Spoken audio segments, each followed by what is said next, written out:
1절부터 말씀을 보겠습니다. 2장 11절에서 22절까지 2장 11절에서 22절까지 유기적 공동체로서의 교회, 유기적 공동체로서의 교회입니다. 11절 그러므로 생각하라 너희는 그때는 언제냐면 2장 1절 3절 허물과 죄로 죽었던 너희들, 그래서 이 세상 풍조를 쫓고 번개무새 아버지를 따랐던 그때에 2장 1절 3절 육체는 뭐냐면 혈통입니다. 혈통으로는 이방인요 손으로 육체에 행한 할례를 받은 무리, 이 할례 받은 무리 누구예요? 유대인이죠. 유대인이란 칭하는 자들로부터 할례를 받지 않는 무리 이방인이죠. 무리라 칭함을 받은 자들이라. 12절 그때 너희는 이방인 너희는 그리스도 밖에 있었고 이스라엘 나라 밖에 사람이라. 약속의 언약들에 대하여는 상관이 없는 자요, 외인은 상관이 없는 자요, 세상에 소망이 없고 하나님도 없는 자이더니. 그러니까 여러분 이게 무슨 말씀이냐면 당시 초대교회가 폭발적인 성장으로 유대인과 이방인이 함께 새로운 틀 안에서 생활하고 있습니다. 이방인들도 교회에 들어왔을 거 아닙니까?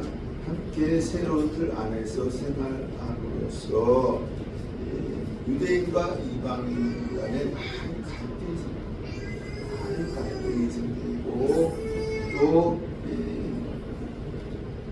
교회 일치화의 문제가 생기게 되거든요. 처음에 교회는 마가다락에서 시작했는데 그때는 유대인들만 이렇게 예수를 믿었거든요.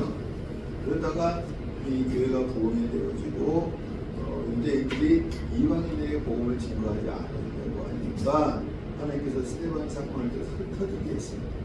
흩어져서 이방인들에게 복음을 증거해서 이방인들이 새로운 교회가 기독교입니다. 그래서 이방인들도 교회에 들어오고 유대인들은 기존에 있었고 이 둘이 많은 갈등이 생기게 되어지고 그리고 교회 일체화의 문제가 생긴 것입니다.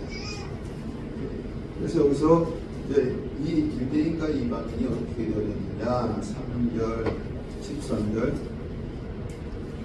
이제는 전에 멀리 있던 너희가 그리스도 예수 안에서 그리스도의 피로 가까워졌느니라. 유대인과 이방인이 완전히 하나가 돼요. 한 교회 안에 있어도 완전히 하나가 된 것이 아니라 어떻게 될까요? 가까워졌다는 것입니다. 여러분 유대인과 이방인이 한 교회에서 예배 드린다는 것은 한 교회에서 예배 드린다는 것은 기적입니다. 그죠? 그럼 왜 유대인과 이방인이 하나가 될 수 없느냐? 한 교회에서 예배드리는데 왜 유대인과 이방인이 하나가 될 수 없느냐? 유대인들은 하나님의 계명을 가진 자들, 하나님의 계명을 가진 자들이고 이방인들은 그 계명을 가지지 않는 자들이었기 때문에 그렇습니다. 이제 뭐로 가까워졌느냐? 예수의 피로 가까워졌다. 14절 그는 예수님이십니다. 예수님 그는 우리의 합병이신지라 둘로 하나를 만드사 원수되고 곧 중간에 막힌 담을 자기의 육체로 씌고 15절 법조문으로 된 계명의 율법을 폐하였으니 이는 이 둘로 자기 안에서 한 세 사람을 지어 합병하게 하시고. 여러분 유대인과 이방인이 원수된 것이 무엇 때문이냐면 계명의 율법 때문입니다. 계명의 율법, 계명의 율법을 갖고 있는 유대인들, 이방인은 가지고 있지 않았기 때문에 서로 원수가 되어졌습니다. 그런데 이것이 예수님께서 자기 육체로 그것을 폐하신 거예요. 계명의 율법을 자기 육체로 폐하게 하심으로 유대인과 이방인이 가까워지게 했다는 것입니다. 골로새서 2장 16절 시작. 그러므로 먹고 마시는 것과 절기나 조화나 안식일을 이유로 누구든지 너희를 비판하지 못하게 하라. 이것들은 장래일의 그림자이나 몸은 그리스도의 것이니라. 구약에 먹고 마시고 절기, 월사, 안식, 이것은 장래에 나타날 그림자입니다. 그림자. 이거 누가 다 이루셨어요? 예수님이 다 이루셨다는 것입니다. 예수님이 다 이루셨기 때문에 예수의 피로 계명의 율법을 폐하시고 유대인과 이방인이 화목하게 하셨다. 구약시대 때는 이 계명의 율법 때문에 이들이 하나가 될 수 없었는데 예수님이 오셔서 이 계명의 율법을 다 이루신 것입니다. 다 이루시고 유대인과 이방인이 화목하게 주셨다는 것입니다. 우리 이사야서 57장 19절, 이사야서 57장 19절 시작. 입술의 열매를 창조하는 자 여호와가 말하노라. 먼데 있는 자에게든지 가까운 데 있는 자에게든지 평강이 있을지어다. 평강이 있을지어다. 내가 그를 고치리라 하셨느니라. 먼데 있는 자는 누구냐면 이방인들입니다. 가까운 데 있는 자들은 누구냐면 유대인들입니다. 그래서 이사야서 15장 17절의 예언을 예수님이 성취하셨다는 것입니다. 어떻게? 계명의 율법을 폐하신 거예요. 예수의 피로 계명의 율법을 폐하심으로 유대인과 이방인이 화목하게 되어졌다는 것입니다. 16절 또 십자가로 이 둘을 한 몸으로 하나님과 화목하게 하려 하십니다. 원수된 것을 십자가로 소멸하시고 17절 또 오셔서 먼데 있는 너희에게, 먼데 있는 누구요? 이방인이죠. 오실 때 뭘 오셨어요? 예수님이 십자가에 죽으시고 부활승천하면서 뭘 오셨어요? 성령으로 오셨다는 것입니다. 성령으로 오셔서 먼데 있는 유대인, 이방인에게 평안을 정하시고 가까운데 누구예요? 유대인들에게 평안을 전하셨습니다. 성령으로 오셔서 이제는 유대인과 이방인이 화목하게 되어졌다는 것입니다. 18절 이는 그로 말미암아 우리 둘이 한 성령 안에서 아버지께 나아감을 얻게 하려 하십니다. 여러분, 요 말은 우리가 반대로 얘기하면은 예수님이 죽었어요. 예수님이 죽고 성령이 오셔서 하나가 되게 하셨는데 너희들 왜 다시 쪼개려고 하는 거야? 반대로 얘기하면 돼요. 이 교회 안에 이런 문제가 있는 거예요. 유대인과 이방인 사이에 이런 갈등이 있었던 것입니다. 그래서 이 바울을 통해서 뭐라고 말씀하시냐면 예수의 피로 유대인과 이방인이 하나가 되어졌다. 왜 이 둘이 원수였는데 계명의 율법 때문에 원수였는데 예수가 자기 육체로 계명의 율법을 폐하시고 너희들이 하나가 되어졌다. 근데 왜 다시 쪼개려고 하느냐? 이 얘기입니다. 19절. 그러므로 그러므로 이제부터 너희는 외인도 아니요 나그네도 아니요 오직 성도들과 동일한 시민이요 하나님의 권속이라. 권속은 여러분 가족 식구를 얘기하는 것입니다.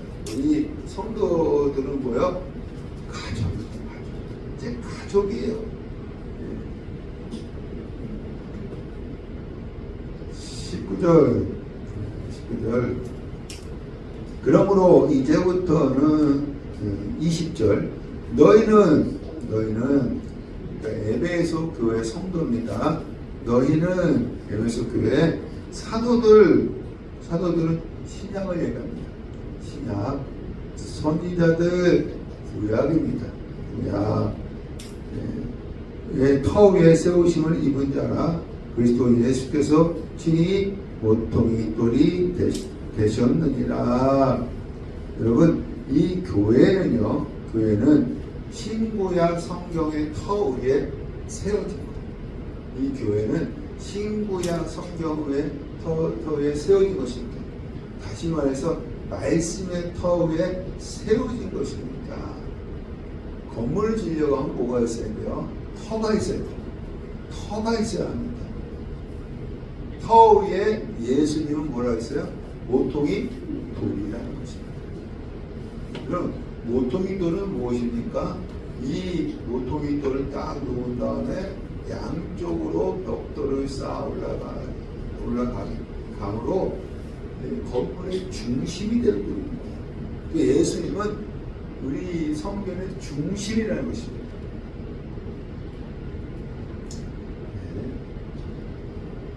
21절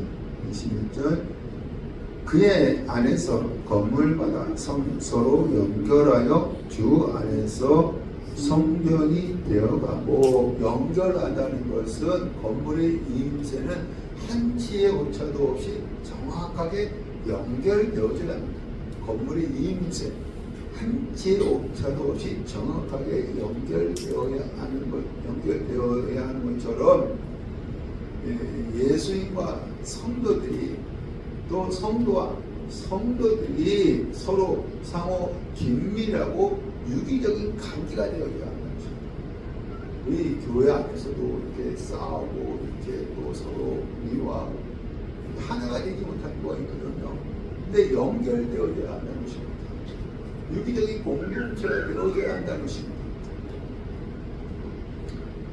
22절 너희도 성령 안에서 하나님이 거하실 처소가 되기 위하여 그리스도 안에서 함께 지어져 가느니라. 이것은 현재 수동태 직설법입니다. 우리가 짓는 것이 아니에요.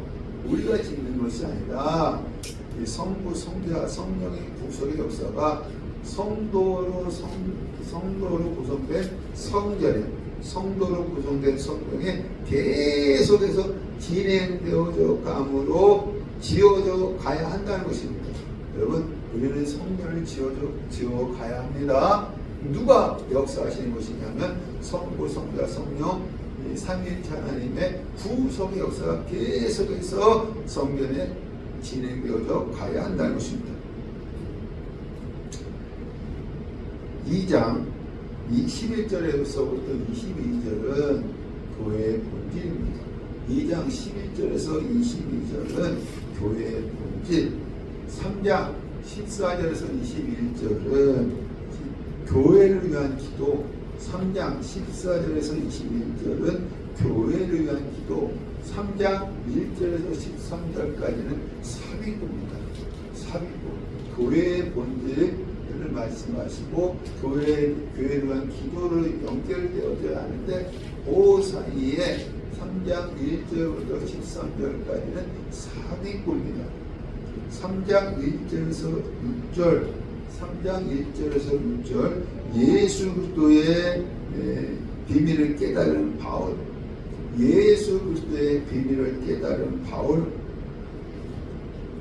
3장 1절 이러므로 그리스도 예수의 일로, 예수의 일은 무엇이냐면 복음 전하는 일입니다. 복음 전하는 일. 너희 이방인을 위하여 갇힌 자, 복음 전하는 일 때문에 바울이 갇혔대요. 여기는 어디에 갇힌 거예요? 로마 감옥에 갇힌 것입니다. 그래서 옥중서신 4가지, 에베소, 빌립보서, 골로새서, 빌레몬서, 이 4가지를 로마 감옥에서 쓴 것입니다. 갇힌 자 된 나 바울이 말하거니와 2절 너희를 위하여 내게 주신 하나님의 그 은혜의 경륜은 무엇이냐면 경영입니다.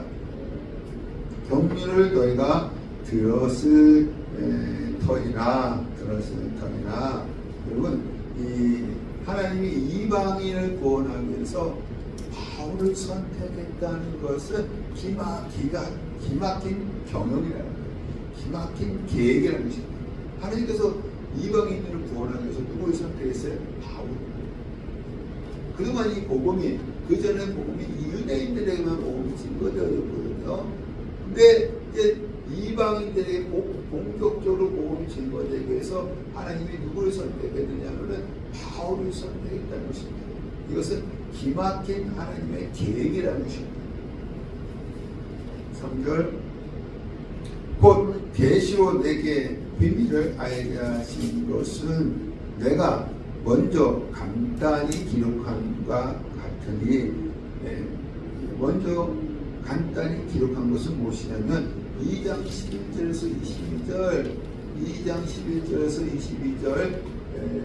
유기적 공동체로서의 교회, 이걸 얘기한 것입니다. 갔더니 4절 그것을 읽으면 내가 그리스도의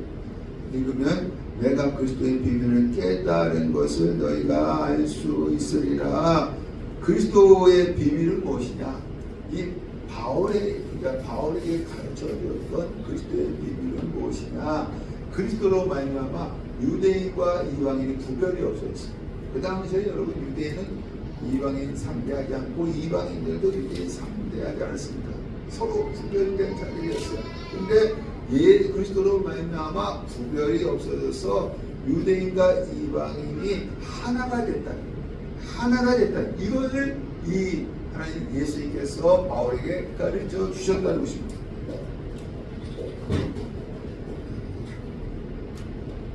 5절 말씀. 5절 이제 신약시대입니다. 신약시대. 그의 거룩한 사도들과 선지자들에게 성령으로 나타내신 것 같이 이 비밀을 사도들과 선지자들에게 성령을 통해서 나타내셨다는 것입니다. 다른 시대, 구약시대입니다. 다른 시대, 구약시대입니다. 구약시대에는 사람의 아들들 이방인입니다. 이방인에 대해서 이방인이 구원받는 것에 대해서 알리지 않았다는 것입니다. 구약시대 때는 이방인이 구원받는 것에 대해서 알리지 않았다는 것입니다. 그런데 신약시대 때는 성령으로 사도들과 선지자들에게 알려줬다는 것입니다. 그 중에 누구에게 알려줬다는 거예요? 바울에게 알려줬다는 것입니다. 그래서 사도행전 9장에 아나니아라는 제자가 바울에게 안수하고 하나님의 음성을 들려주죠. 너는 이방인을 택한 나의 그릇이다. 이렇게 부르심에 대한 소망을 그에게 알려줍니다. 6절 이는 이방인들이 복음으로 말미암아 그리스도 예수 안에서 함께 상속자가 되고 함께 지체가 되고 함께 약속에 참여하는 자가 됩니다. 이방인들도 구원을 받는다는 것을 알려주신다는 거예요. 그래서 이들도 함께 상속자가 되어지고 함께 복음에 참여하는 자가 되어졌다는 것입니다. 구약시대 때 누구에게만? 유대인에게만 유대인들만 구원을 주셨다는 것입니다. 3장 7절에서 13절 3장 7절 13절 하나님의 은혜로 일꾼된 바울, 하나님의 은혜로 일꾼된 바울.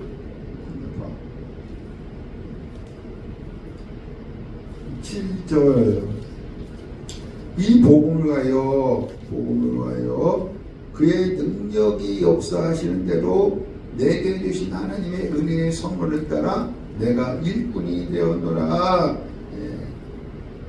하나님이 이방인들에게 복음을 증거하기 위해서 바울을 일꾼으로 세웠다는 거예요.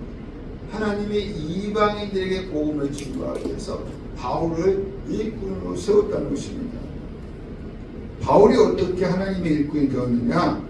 여기 7절 말씀에 첫 번째, 그의 능력이 역사하시는 대로, 하나님의 능력이 역사하신 대로 자기가 일꾼이 됐다는 것이고, 두 번째, 내게 주신 하나님의 은혜의 선물에 따라 일꾼이 됐다는 것입니다.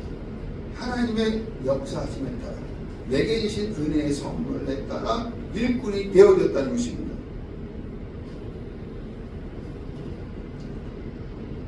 (8절) 모든 성도 중에 지극히 작은 자보다 더 작은 나에게, 왜 지극히 작은 자보다 더 작은 나에게 했습니까? 교회를 핍박해요. 이 바울이 예수 믿기 전에는 다메섹 도상에서 부활하신 예수를 만나려면 예수 믿는 자들을 핍박했어요. 그리고 옥에가 스데반이 죽을 때 찬송했던 자입니다. 그래서 자기는 지극히 작은 자보다 더 작은 자라고 표현하는 것입니다.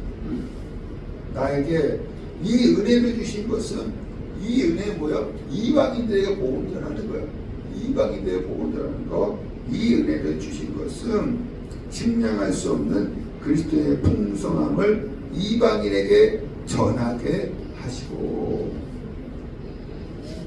9절 영원부터 만물을 창조하신 하나님 속에 감추어졌던 비밀의 경륜이 어떠한 것을 드러내게 하려 하심이니라. 누구에게 이것을 드러내게 하시느냐면 이방인들에게. 이제 바울을 통해서 이방인들에게 하나님의 경영을 드러낸다는 것입니다. 10절 이는 이제 교회로 말미암아 하늘에 있는 통치자들과 권세자들에게 하나님의 각종 지혜를 알게 하려 하심이라. 여러분, 통치자들, 그 다음에 권세자들은 무엇이냐면 천사들을 지칭하는 것입니다. 하나님이 천사들에게 하나님의 계획을, 이제 앞으로 어떻게 인간을 구원하실 것인가, 하나님의 계획을 가르쳐주지 않으셨다는 것입니다. 천사들에게는 가르쳐주지 않았다는 것입니다. 그래서 아담이 타락한 이후에 하나님이 그 후손들을 어떻게 구원하실까? 근데 아담이 선한 걸 먹고 죄를 졌잖아요. 그래서 죄에 싸운 사망이가 죽을 수밖에 없고, 어디 가서 고통을 당해요? 지옥에서 영원히 고통당할 수밖에 없습니다. 그래서 아담이 타락한 후에 하나님이 그 후손들을 어떻게 구원하실까? 천사들은 몰랐다는 거예요. 천사들은 몰랐다는 것입니다. 그래서 하나님이 이 구약 시대에는 누굴 먼저 보내셨어요? 유대인들을 보냈어요. 아브라함을 불러내시고 이삭, 야곱, 또 애굽에 내려갔다 출애굽시켜주고 유대인을 구원하는 것을 보면서 천사들이 그것을, 하나님이 먼저 유대인을 구원하시는구나, 그것을 확인할 수밖에 없었다는 것입니다. 신약시대 때는요, 바울이 이방인들을 구원하는 것을 통해서 천사들이 하나님이 이제는 이방인도 구원하시는구나, 그것을 확인할 수밖에 없었다는 것입니다. 왜냐하면 하나님이 이 자기의 계획을 천사들에게 가르쳐주지 않으시고 신약시대 때 누구에게? 바울에게 가르쳐주고 있는 것입니다. 하나님은요, 하나님의 경영과 계획을 천사들에게 가르쳐주지 않았습니다. 그래서 하나님의 역사가 이루어지는 것을 보면서 천사들은 그것을 확인할 수밖에 없었다는 것입니다. 그런데 하나님께서 사도행전 9장에 그 하나님의 경영 계획을 누구한테? 바울에게 가르쳐 준 거예요. 그래서 이 바울이 복음을 이방인에게 가서 전한 것입니다. 이 바울이 이것을 알았기 때문에 이방인에게 복음을 증거하는 것을 자랑스럽게 해온 것입니다. 그래도 이 바울이요 유대인들을 사랑했어요. 어디 가든지 제일 먼저 어디서 복음을 증거했어요? 유대인이다. 근데 안 받아들이니까 이 바울이 누구한테 간 거예요? 이방인에게 간 것입니다. 이방인에 가서 복음을 증거해요. 이 증거할 때 자랑스럽게 여겼다는 것입니다. 왜냐하면 자기는 이방인을 위해서 택한 그릇이었기 때문에. 11절 영원부터 우리 주 예수 그리스도 안에서 예정하신 뜻대로 하시거니와 무슨 뜻이냐? 3장 12절입니다. 우리가 그 안에서 그를 믿음으로 말미암아 담대함과 신을 가지고 하나님께 나아감을 얻느니라. 이방인이라도 예수 믿으면 하나님께 담대히 나아갈 수 있다는 것입니다. 여러분, 이방인들은요 성전에 나아갈 수가 없는 자들이었어요. 근데 예수만 믿으면 하나님께 담대히 나아갈 수 있게 되었다는 것입니다. 왜? 예수님이 죄를 사하여 주시고 하나님의 자녀로 삼아 주셨기 때문에 그렇습니다. 할렐루야. 13절 그러므로 너에게 구하노니 너희를 위한 나의 여러 환난에 대하여 낙심하지 말라. 이는 너희의 영광이니라. 여러분, 이 지금 바울이 어디 있어요? 감옥에 갇혀 있어요. 그러면 나는 내가 전한 복음은 사기다. 지금까지 내가 전한 복음은 사기다. 다시는 증거하지 않겠다 하면은 감옥에서 어떻게 해요? 나올 수 있어요. 예수를 부인하면 나올 수 있어요. 그러나 갇혀있는 거예요. 그래서 여러분, 이 에베소 성도인 이방인들이 왜 바울이 감옥에 갇혀 있어? 왜 바울이 감옥에 갇혀 있어? 복음 전도에 시인한 거 아니야? 생각하면서 낙심했다는 거예요. 하나님께서 바울을 이방인을 택한 그릇이라고 한다면 계속해서 복음을 증거하고 돌아다녀야지 왜 감옥에 갇혀 있냐고 생각하면서 복음 전도에 실패했구나 라고 낙심한 것입니다. 그러나 이 바울이 뭐라고 하냐면 내가 갇힌 것은 너희의 영광이니라. 내가 갇힌 것은 너희의 영광이니라. 왜냐하면 이 이방인들에게 전한 복음은 진리이고 사실이기 때문이었습니다. 그러면서 에베소 성도들에게 낙심하지 말라는 것입니다. 여러분, 우리가 예수 믿으면요 형통한 길로 가면 얼마나 있습니까? 그러나 어떨 때 오면요 환난이 오고 어려움이 올 수 있습니다.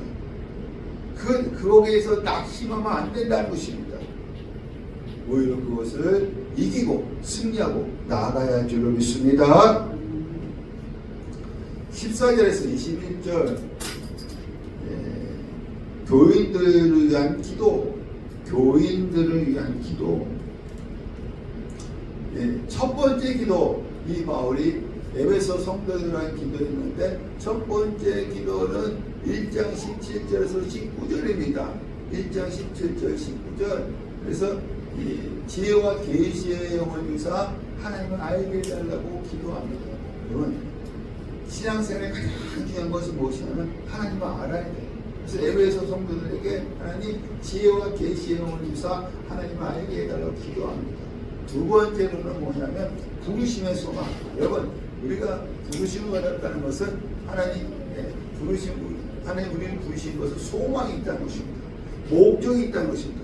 이게 뭐냐면 이 세상에 있을 때 이런 일을 하고 오라고 부르셨다는 것입니다.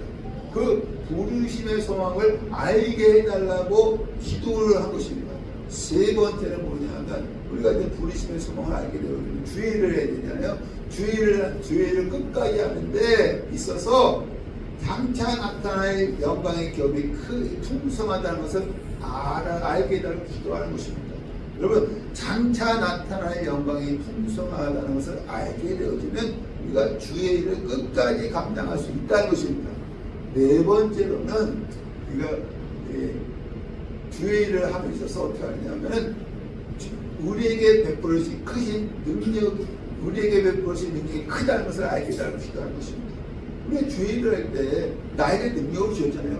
그 능력이 크다는 것을 알게 해달라고 기도하는 것입니다. 그래서 1장 17절에서 19절에 네 가지 기도라는 것을 볼 수가 있습니다.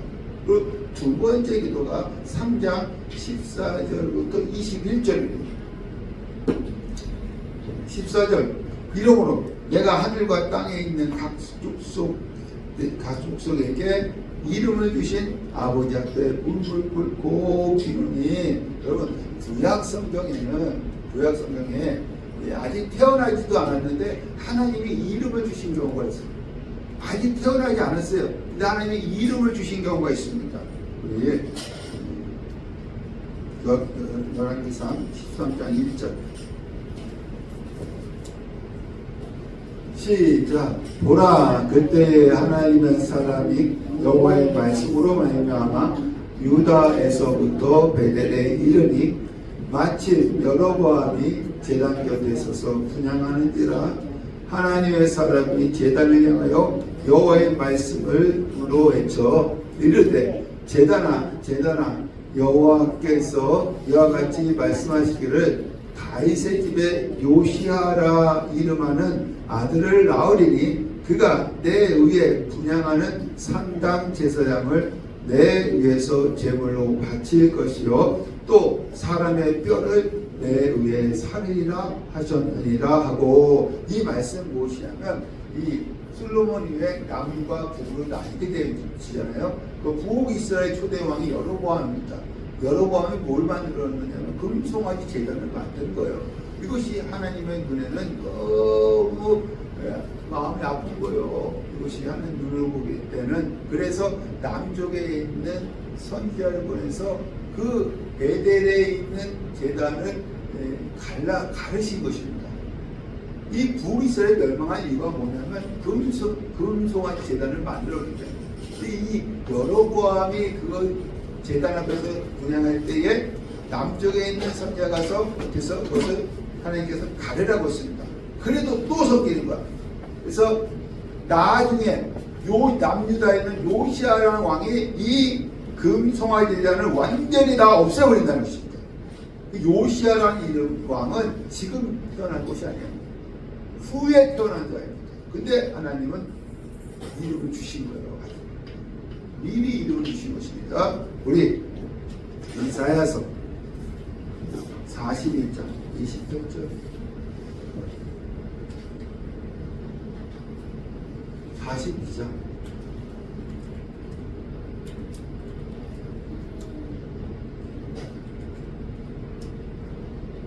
42장 28절 28절 네 28절 42장 28절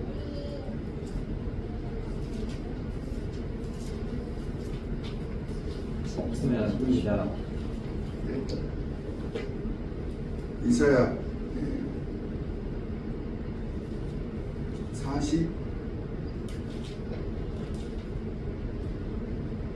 41장 28절 있어요?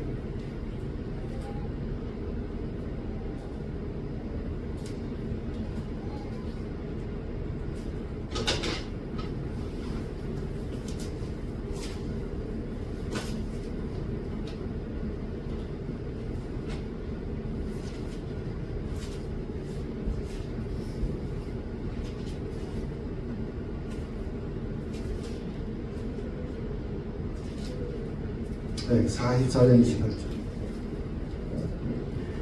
시작. 고레스에 대하여는 이르기를 내 목자라 그가 나의 모든 기쁨을 성취하리라 하며, 예루살렘에 대하여는 이르기를 중건되리라 하여 성전에 대하여는 내 기초가 놓여지리라 하는지라. 여러분 고레스는 뭐냐면은 나중에 이사야가 예언 있은 후에 바사왕 고레스입니다. 지금 이 시대 사람이 아니에요. 이사야 시대 사람이 아닙니다. 하나님께서 미리 이름을 주신 거예요. 그러면 이 부모들이 요시아나 또한 고레스의 부모가 이것을 알고 성경을 알고 이름을 지은 것이 아니에요. 태어났으니까 이 요시아와 고레스가 태어났으니까 이름을 지은 것입니다. 왜 하나님께서 각 족속에게 이름을 주셨느냐? 각 족속에 태어나지 않았는데 왜 각 족속에 이름을 주셨느냐? 아버지시기 때문에. 아버지시기 때문에. 그래서 우리 다시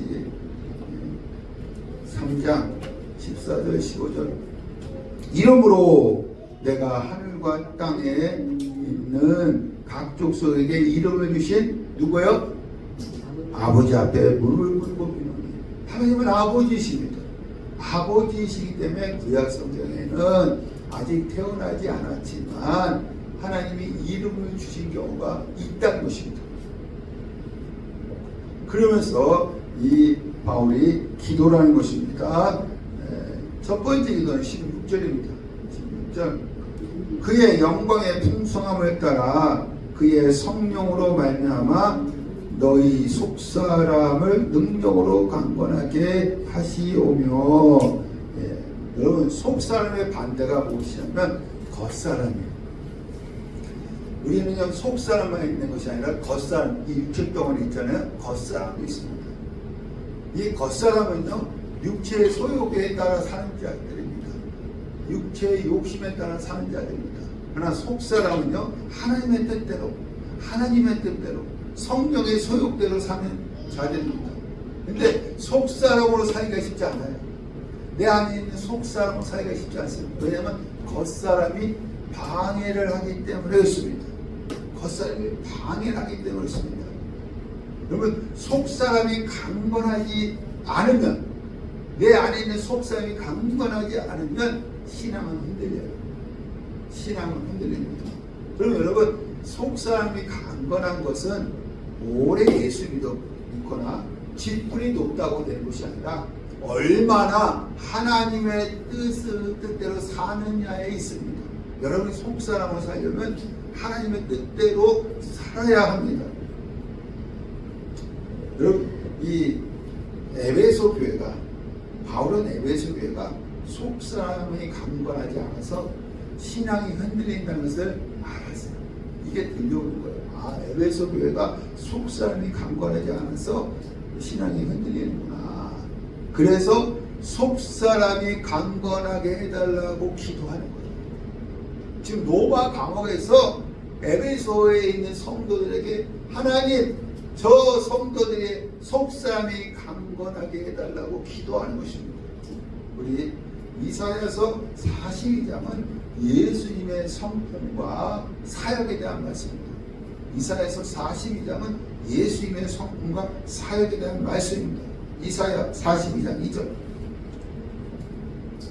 시작. 그는 외치지 아니하며 목소리를 높이지 아니하며 그 소리를 거리에 들리게 하지 아니하며, 외치지 아니하며 목소리를 높이지 아니하며 또한 그 소리를 거리에 들리게 하지 아니하며, 이것은 강한 모습이 아니라 약한 모습입니다. 강한 모습이 아니라 약한 모습입니다. 예수님은 약한 모습으로, 이 약한 모습으로, 부드러운 모습으로 세상에서 공의를 세워간다는 거예요. 공의를 세워간다는 것입니다. 3절 시작. 상한 갈대를 꺾지 아니하며 꺼져가는 등불을 끄지 아니하고 진실로 정의를 실행할 것이며. 약한 모습입니다. 4절 시작. 그는 쇠하지 아니하며 낙담하지 아니하고 세상의 정의를 세우게 이르리니 성들이 그 교훈을 앙망하리라. 쇠하지 아니하며 낙담하지 아니하며 세상의 정의를 세우게 이르리니 강한 모습입니다. 강한 모습입니다. 이것은 외유내강이라는 거예요. 바깥에는 부드럽고 안에는 강하다는 것입니다. 왜 예수님이 속사람이 강했느냐, 강건했느냐? 1절 시작. 내가 붙드는 나의 종 내 마음에 기뻐하는 자 곧 내가 택한 사람을 보라. 내가 나의 영을 그에게 주었은즉 그가 이방의 정의를 베푸리라. 나의 영, 성령을 충만히 받았기 때문에. 그래서 예수님은 속사람이 강건했다는 것입니다. 그럼 베드로는요, 예수님은 몇 번 부인했어요? 3번 부인했어요. 3번 부인했는데 어떻게 사명을 감당했느냐? 성령이 임해서 속사람이 강했기 때문이었습니다. 바울도 이 성령 충만해서 속사람이 강했기 때문에 끝까지 사명을 감당했던 것입니다. 할렐루야. 그래서 이 바울이 에베소 성도들에게 성령으로, 하나님 성령으로 속사람이 강건하게 해달라고 기도하는 것입니다. 여러분들도 성령으로 속사람이 강건해지기를 간절히 축원합니다. 그래야 끝까지 사명을 감당할 수 있다는 것입니다. 두 번째 기도는 우리 17절 말씀입니다. 17절 믿음으로 말미암아 그리스도께서 너희 마음에 계시게 하시옵고. 예수 믿고요, 죄를 사함받으면 우리 안에 뭐가 들어와요? 성령이 들어옵니다. 여러분 안에는 성령이 계십니다. 할렐루야. 그럼 여러분, 성령이 내 마음에 계시면 그리스도에게 통치를 받아요. 성령이 내 마음에 계시면 예수 믿기 전에는 내 마음대로 살았어. 그래서 예수 믿고 제사함 받고 성령이 내 안에 들어오시면, 내 안에 계시면 이제는 그리스도에게 통치를 받아야 한다는 것입니다. 그런데 이 교회에서는 그리스도의 통치를 받아. 여러분이 교회 나왔잖아요. 교회에서는 그리스도의 통치를 받는데 집에 가서는 자기의 의지와 욕심대로 살아. 자기 마음대로 살아. 또 이 사업하거나 직장 생활할 때도 마찬가지야.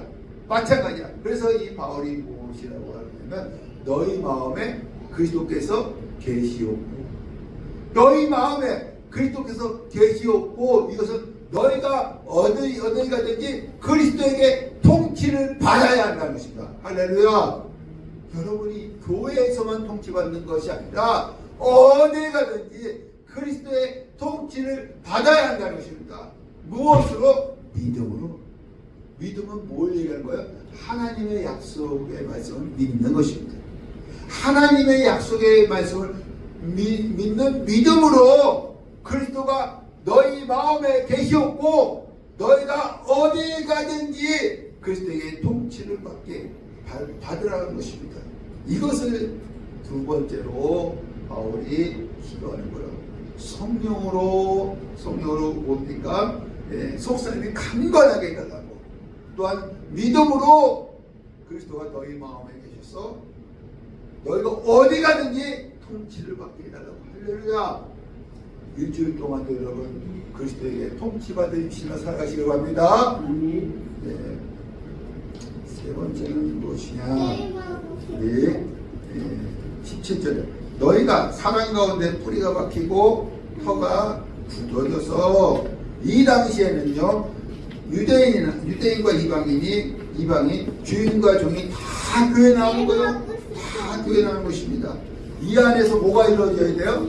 사랑이 이루어져요. 사랑이.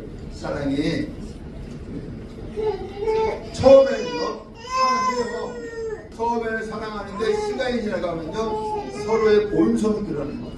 유대인은 유대인, 이방인은 이방인, 주인은 주인, 종은 종, 본성이 드러나서 싸우는 거예요. 싸우는 것입니다. 왜 그런지 아십니까? 인간적인 사랑. 여러분, 교회도 인간적인 사랑이 있습니다. 인간적인 사랑은 뿌리가 깊지 않아. 터가 굳지 않기 때문에 그렇습니다. 그럼 우리는 무슨 사랑을 해야 되느냐? 우리 18절. 능히 모든 성도와 함께 지식에 넘치는 그리스도의 사랑을 알고, 뭐로? 그리스도의 사랑으로 뿌리가 깊게 터가 굳어져야 사랑의 공동체가 될 수 있다는 것입니다. 할렐루야. 여러분, 그리스도의 사랑은요, 뿌리가 깊어요. 또 터가 굳어요. 이 사랑으로, 우리가 그리스도의 사랑으로 하나가 되어줘야 하는 것입니다. 그 사랑이 얼마나 깊으냐. 19절, 그 너비와 길이와 높이와 깊이가 어떠함을 깨달아 하나님의 모든 충만하신 것으로 너에게 충만하게 하시기를 구하노라. 구하노라. 이 그리스도의 사랑이 충만하게 해달라고 기도하는 거예요. 그러니까 여러분, 이 바울이 이 기도를 두 번째 기도 뭐냐면 성령으로 속삭임이 강건하게 해주세요. 믿음으로 너희 마음에 그리스도가 있게 해달라고 기도하는 것입니다. 너희가 어디 가든지 그들에게 통치를 받게 해달라고 기도하는 것입니다. 사랑으로, 그리스도의 사랑으로 이제 어떻게 하면 하나가 되게 해달라고 기도하는 것입니다. 20절